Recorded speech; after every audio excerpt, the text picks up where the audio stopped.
I said yesterday, and I've said it before, that you're better at your job than anyone employed by the White Sox is at theirs, including Luis Robert or Dylan Cease or anyone anywhere, and they'd be fools not to have you back. And, I could be your publicist, but what?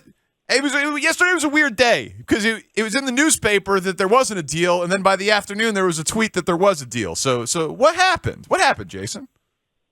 It was really weird timing, honestly. It was, first of all, you're very kind to be such an advocate for me and my work, and I appreciate the heck out of it. And to be honest, I was getting ready to do Purdue, Michigan last night with Bill Raftery, and I was reading people's tweets, and I was like, man, I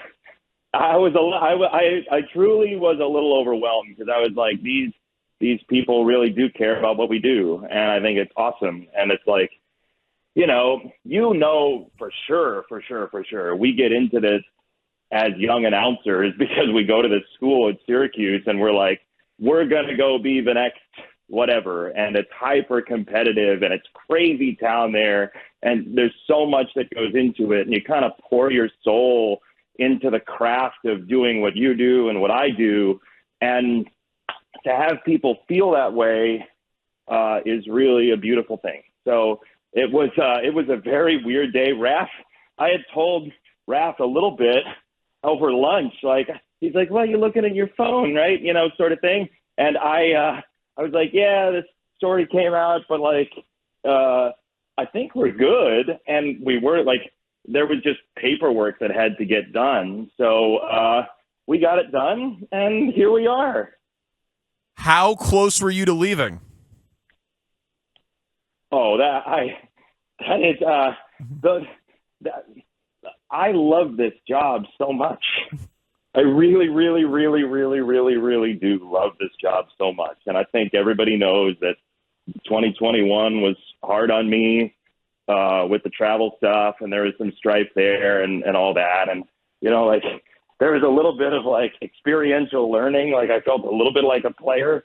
I now know what the arbitration process is like, where people walk into a room and they're like, yeah, are you that good? That sort of thing, right? You hear about with the players all the time. But I'm obviously joking, but I want to be here, and I have always wanted to be here, and there's really no circumstance that, especially just surveying how well it's gone with Steve and how much I've enjoyed it and how great so many people in the organization have been. I want to be here. So the answer is not close, but, it took until January, and that's whatever it is. Yeah, so Jason Benetti with us, voice of the White Sox, but also the voice of a lot of things for Fox and last year Peacock and formerly ESPN. I'm a broadcast dork, much like you are. There are not 5 people in the world that I would say are better at television play-by-play of sports than you. There are maybe a few that I would rank, their personal preference, whatever. You are on a very, very, very, very short list, so you are therefore in demand. You just called NFL games, for crying out loud, for Fox. That's about as big as it gets in our world. The story in the paper was talking about, games missed and other opportunities. How many games are you allowed to miss going forward? It is in the range. It's a little bit less than. If people saw, I don't know if I'm supposed to give the official number. Okay. Because it's a term. I don't know if I'm supposed to give the official number, but it's going to be a little bit more than what I took off last year because I'm going to end up doing Fox Saturday Baseball most Saturdays. But it's a number that worked for both me and the team.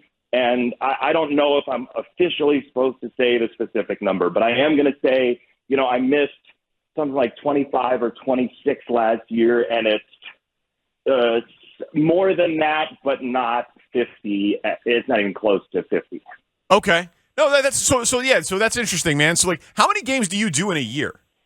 Broadcast games, White Sox and everything else. Yeah. So this coming year, I'll probably do 25 basketball games for Fox, then 15 football games and baseball and whatnot. So it'll probably end up somewhere in like the, I don't know, 190, 200 range. That is so insane. Like, I don't think that people that like, oh, I work 200 days. Yeah, but you also like the amount of travel, the amount of hours on TV, the different sports, the different networks. That's a pretty crazy thing that you're able to do. And you're an ambitious guy, right? So you're going to do Saturday Fox for baseball, and then are we going to see you on more NFL? Is that a part of the Jason Benetti plan? I have the Jason Benetti plan. That I have no idea. I will say the season I had with Brock Heward and our producer Bo Garrett and our sideline reporter Allison Williams and Darren Foster, our director, and our entire crew. And I know I sound like a NASCAR pit crew guy, like saying like thank you to the Haviland 43 car, that sort of thing, right? But I had the best season of college football anybody could have ever imagined because it was a we. Like, our team was so cohesive. Everybody is, like, kind and generous and loves having everybody there together. Like, it was the most family-like season I've ever had. And so, like, that is something I don't want to give up anytime soon just because there's so much flux in this industry and people move all the time. But I love that dearly. And so Brock Heward is like, he is a dream partner for a play-by-play announcer. He gets performance, but he preps his tail off. He's a radio host too, so he understands like how much novelty you have to be really, really good at it. So yeah, I love that dearly. I really did. That's interesting. So that's the college football team. Then you did Peacock, and now you'll be doing Fox Saturday baseball. The Peacock thing was working with local broadcasters. Fox will just be like whatever the national game of the week is. Is there a regular analyst for that gig? I don't think so. I think it will depend. I have not heard. I think they're just starting to work on the schedule. I don't know for sure. I've not heard anything about that. But, like to your point about 200 games, there are people who work way harder, right, in the world. But I will say you don't have to be a psychologist to understand, like, why I want to go and do 200 games, right? Like why I'm so adamant that, I'd be able to do both, if at all possible, the White Sox and something else. Because when you grow up and like you're in and out of hospitals, not to be maudlin here, but like, not like I was traveling a ton as a kid. So you get this feeling of like, first of all, I love traveling. I love getting to see other places, but also I really like to do things that people kind of don't assume I can do. And so being on a plane and getting to do all these games and having a great time with it, like it's going to end at some point. And so I might as well enjoy the heck out of it while I still can. So, that's part of the reason. It's not like I don't want to do White Sox games. I just love the variety that other things provide. So, yeah, I mean, that's part of it, man. Like you grow up and you don't know how mobile you're going to be.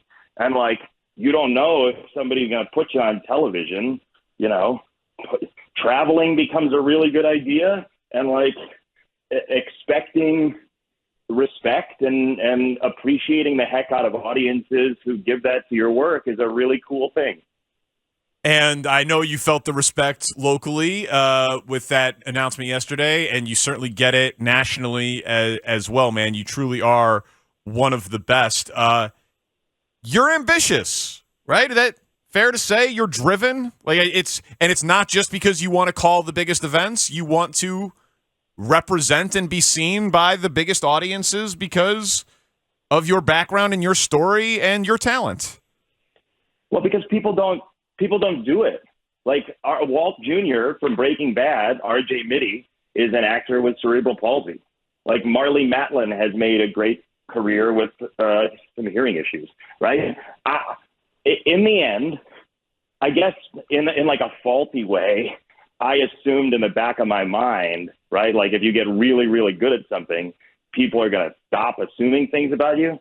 That's definitely not true. Or like they're going to stop trying to push you around. That's not true, right? Like people see how I walk. It's amazing. When I'm at the airport, I walk by people who are like those free credit card people. You know, they have like a 5,000 points if you sign up today thing.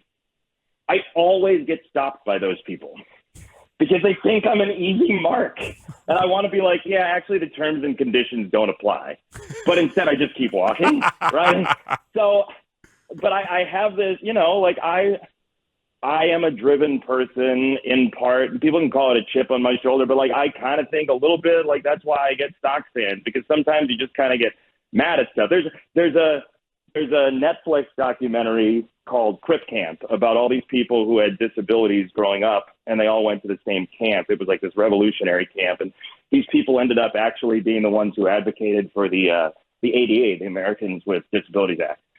And early in the movie, one of the people at the camp says, if you grow up with a disability and you have a passive demeanor, you're probably screwed. And so passivity just doesn't work for me.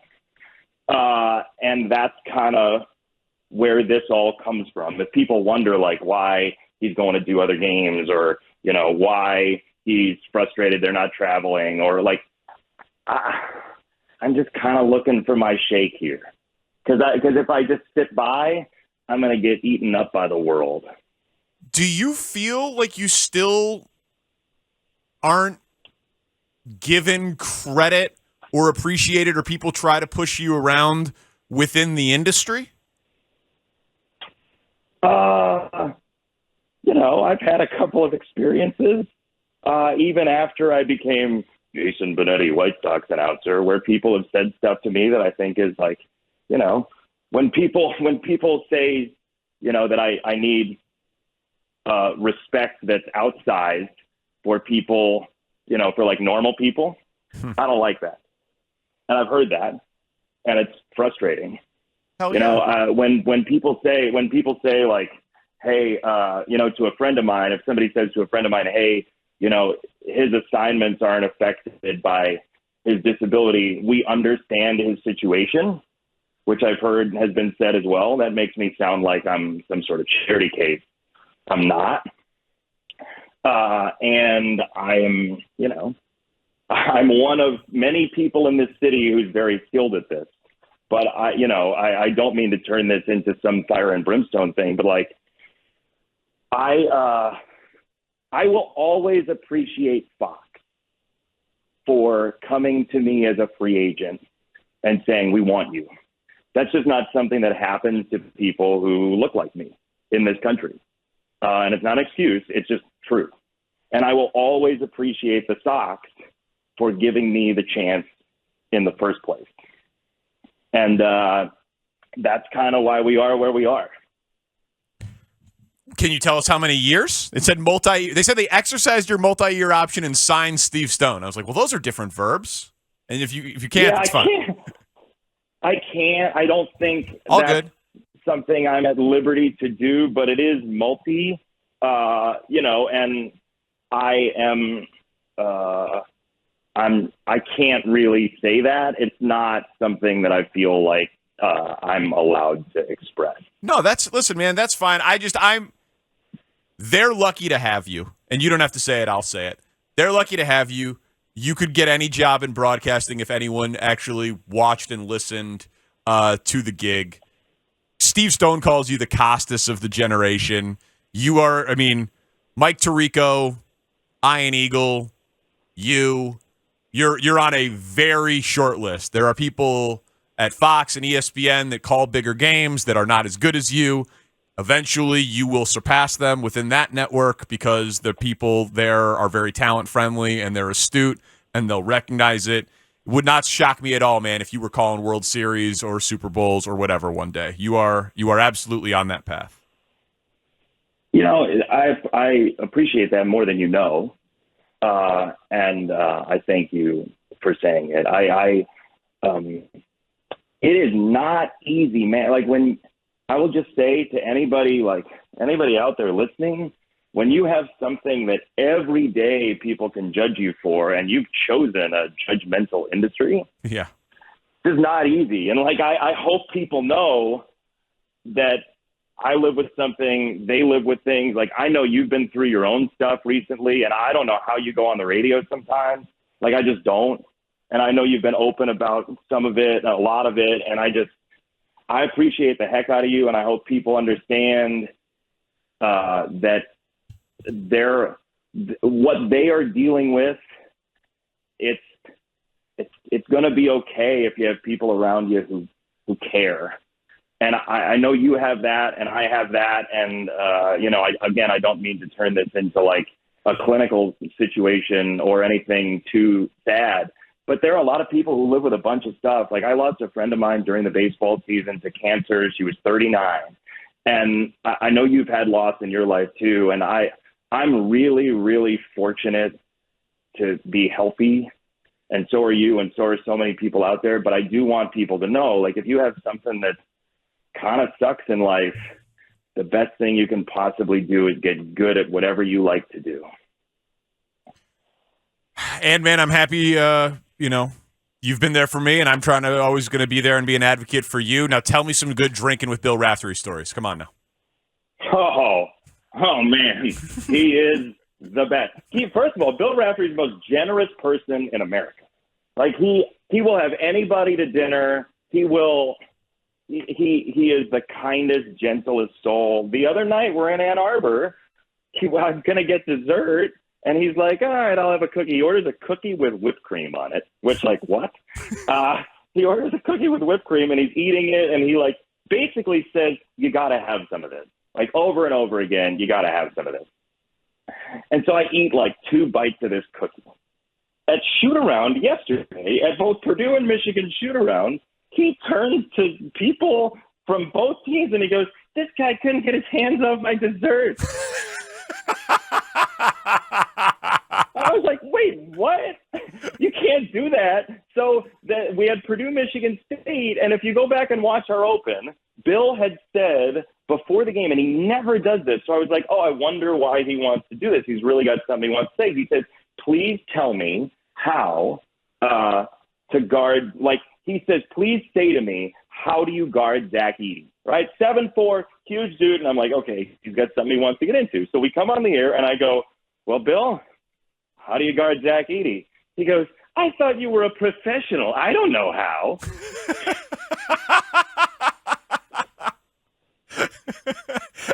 And then you can't out him on TV for saying, you told me to ask you that, Bill. That's incredible. No, we're doing the open of a big game. I can't. First of all, I'm not going to cut him off. Second of all, there's no place for it because I got to do a Jeep starting lineup, right? And so he's got me, and I got to look at him on camera and bite my lip. But he's like, I thought you were a professional. Oh, my God, is that great.